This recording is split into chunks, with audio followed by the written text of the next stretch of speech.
enseñanza de que el Textus Receptus es perfecto, o la autoridad final del cual un traductor jamás se debe apartar en lo más mínimo, es una enseñanza nueva. Defensores del Textus Receptus a través de la historia han afirmado que es un texto confiable, pero no una autoridad final. Veamos unos ejemplos. Este ejemplo viene del año 1815. Dice: con respecto a la integridad verbal del texto, yo estoy lejos de afirmar que considero la Vulgata griega inmaculada.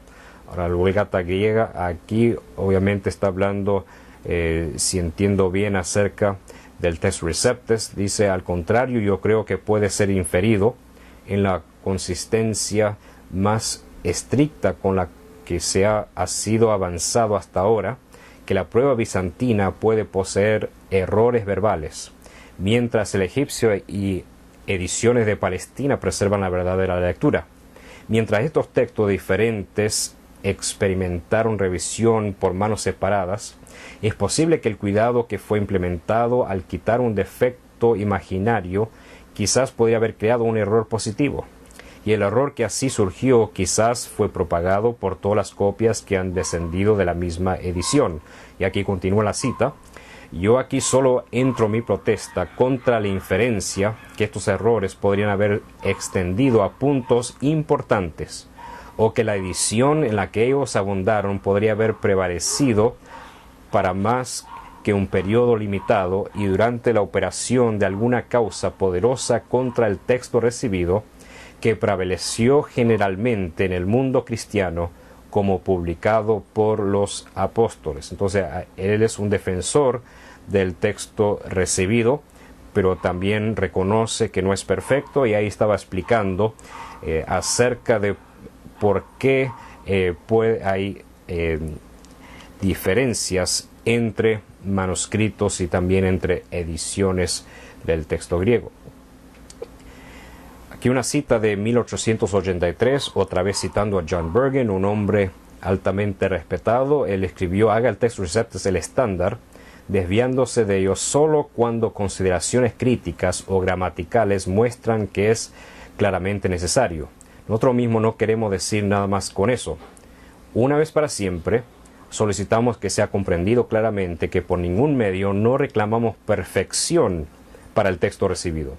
Nosotros no entretenemos ocasión de indicar, por ejemplo en la página 107, que el Textus Receptus necesita corrección.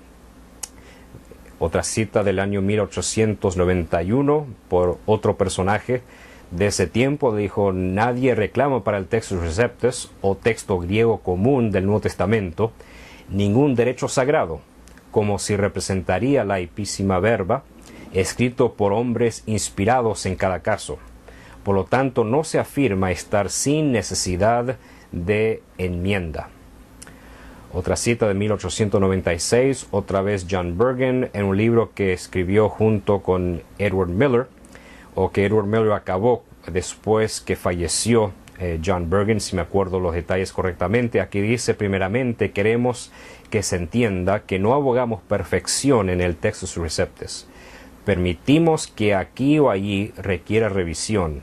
En el texto dejado atrás por Dean Burgon, alrededor de 150 correcciones se habían sugerido por él tan solo en el Evangelio de Mateo.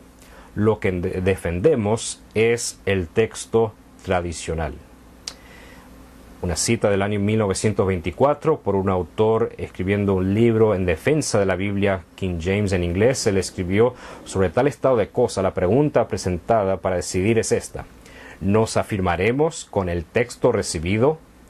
Y note lo que subrayé: aceptando correcciones del mismo, siempre que ellos puedan ser establecidos por prueba preponderante, y colocando esos antiguos códices al nivel de otros testigos para que sean probados en cuanto a su credibilidad como todos los otros. Ahora una cita de 1930 dice: pero ellos dicen, hay errores en el texto recibido.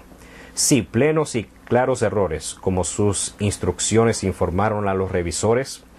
Es la gloria del Textus Receptus que sus errores son plenos y claros. Los errores del texto recibido, son las cicatrices que nos dicen de sus luchas a través de los siglos para traernos luz, vida e inmortalidad. Esto escrito por Benjamin Wilkinson, aunque debo advertir que él fue un adventista, aunque cito a él porque a veces es citado en libros defendiendo la King James, entonces solo quiero advertir del hecho de que él fue adventista. Aquí una cita del año 1951. Aquí dice: uno no puede decir que el Textus Receptus, por ejemplo, es verbalmente inspirado. Contiene muchos errores plenos y claros, como todas las instituciones de crítica textual concuerdan. Esto fue escrito por Alfred Martin y citado en un libro defendiendo la Biblia King James. Aquí tengo una observación en cuanto a esto. Creo que este autor se exageró al decir que el Textus Receptus tiene muchos errores, lo cual no es mi posición personal, pero escribió una tesis favoreciendo el Textus Receptus sobre el texto de Westcott y Hort, por tanto lo citamos aquí.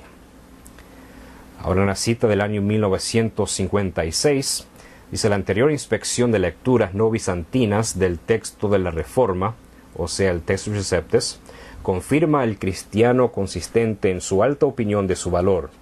No solo concuerda muy de cerca con el texto estándar, o sea el bizantino, sino que en los casos raros cuando se desvía de este texto, sus lecturas son casi siempre probablemente, o por lo menos posiblemente, genuinas. El texto de la Reforma, por lo tanto, es un texto excelente.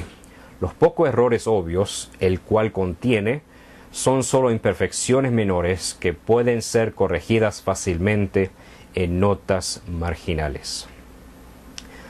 Ahora vamos a hacer un contraste y ver la actitud de un nuevo movimiento que está surgiendo ahora en el fundamentalismo, que contiene una posición diferente que no es la histórica. Y estas citas que vamos a compartir están hablando acerca de desviaciones del Textus Receptus, mayormente en la Reina Valera. Aquí un ejemplo: uno es basta para decir basta, uno es suficiente para decir basta. Uno. Entonces aquí vemos un hermano que está diciendo si hay siquiera una desviación del texto recibido, que eso sería suficiente para descalificarlo, si entiendo bien su cita, pero vemos que esto no ha sido la posición histórica de los defensores del texto